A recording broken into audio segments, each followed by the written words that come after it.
दाढ़ी वाले और टोपी वाले को देखो और पीटो, गलती की हो ना की हो थप्पड़ तो मिलेगी। बदायूं से एक ऐसा ही मामला है जो ये बताने के लिए काफी है कि आजकल गली गली में गुंडे घूम रहे हैं जो किसी की नहीं सुनते। दाढ़ी वाले टोपी वाले को देखो और शुरू हो गए।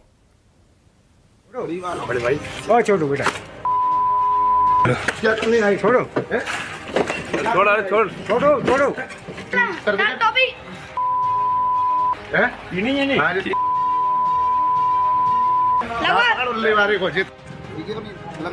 इसी को कहते हैं घर में कुत्ता भी शेर बनना। कितनी गर्मी है इस 2 टके के गुंडे अपने बाप के उम्र के बराबर के इस बुजुर्ग पर हाथ उठाते हुए इस गुंडे के हाथ नहीं कांपे। छोड़ो छोड़ो बेटा, कांपेंगे कैसे? जैसी परवरिश हुई है उसका अंजाम तो यही होगा ना। 2 कौड़ी के ऐसे कुकुरमुत्ते देश में बहुत निकल आए। न ये सड़क इसके बाप की है और न ये मोहल्ला इसके दादा का। इसकी गर्मी तो देखिए। पता नहीं इस मुल्क को हुआ, टोपी देखी और शुरू हो गई। इसके एक एक थप्पड़ का हिसाब लेंगे, लेकिन सबसे पहले इसका परिचय करा देंगे। इसका नाम अक्षर उर्फ छोटू है। छोड़ो। कहा जा रहा है कि ये बजरंग दल का कार्यकर्ता है। अब समझ ही गए होंगे कि इसके शरीर पर चर्बी और गर्मी आई कहां से है। कोई रोक भी नहीं रहा है, पीटते चला जा रहा है। रोकेगा कौन? जब समाज के नस नस में नफरत का जहर फैला दिया गया हो तो फिर ऐसे गली के गुंडे बजरंग दल का कार्यकर्ता बनकर सड़क पर गुंडागर्दी करते हुए दिखाई तो देंगे।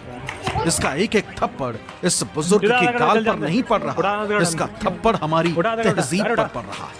आगे की तस्वीर तो और भी हैरान करने वाली है। ये देखिए,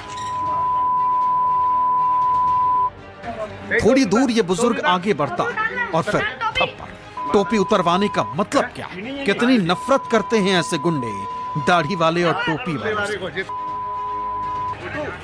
थोड़ा सीन बदल दिया जाए और थोड़ी देर के लिए सोचिए, कोई पगड़ी वाला ऐसे ही मुस्लिम बस्तियों में जाए और उसे बिना बात का थप्पड़ ऐसे ही उधर से कोई गुंडा लगाए और फिर बोले पगड़ी उतार।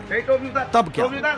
टोपी और पगड़ी इज्जत का प्रतीक होती है और बिना बात ऐसे किसी को थप्पड़ मारोगे और बोलोगे टोपी उतार। इसी पगड़ी और टोपी के लिए लोग कटने मरने को तैयार रहते हैं और बीच गांव में ऐसी बेइज्जती।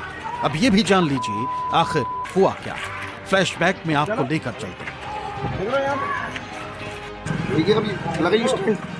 दरअसल हुआ 15 फरवरी को दोपहर 2:30 बजे बदायूं के इस्लाम नगर थाना इलाके के रुदायन कस्बे में ये गली का गुंडा अपनी स्कूटी से जा रहा है। ये 3 यहाँ सड़क पर आपस में बात कर रहे हैं। इसने स्कूटी की हॉर्न बजाई। आरोप है कि इन तीनों ने इसके हॉर्न को अनसुना किया। बस इसी बात पर ये थप्पड़ पर थप्पड़ मारना शुरू कर देता है। अब यहाँ सीन बदल देते हैं। जरा सोचिए, ये 3 जो देखने में ही अलग अलग धर्म मजहब के दिखते हैं, अगर इस गुंडे के मजहब के होते तो क्या ये इतनी हिम्मत दिखा पाता? अगर हिम्मत दिखाता तो तीनों यहीं मिलकर इसका पक्का इलाज कर देते। लेकिन इसको पता है कि टोपी वाला दाढ़ी वाले के खिलाफ एक माहौल बना हुआ है।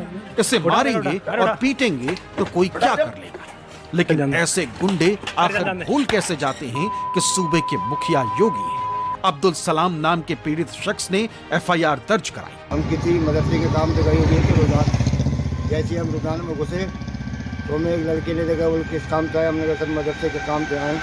तो बोला मदरसा से सरकार नहीं देती है पैसा। मैंने कहा नहीं। तो बोले यहाँ चंदा नहीं कर सकते, निकल जाओ। हम इतना भी जाने लगे वहाँ के गाँव में तो बाहर निकलने लगे। तब उस लड़के ने फ़ोन करके स्कूटी पर 2-3 लड़के और आ गए। उसने हमसे गाली गलौज की, जिहादी मुल्ला कटुआ, मेरी दाढ़ी मतलब तो भी था और बहुत लात पीटने करने लगे मारपीट को। हम इतना दहशत में हो गए, सब घबराए कि हम अपना होश आवाज़ खो गए थे और हमें जान से मारने की धमकी दी। पुलिस छोटू को पकड़कर थाने ले गई, मजिस्ट्रेट के सामने पेश किया और इसे जेल भेज दिया गया। Bureau report, news 24।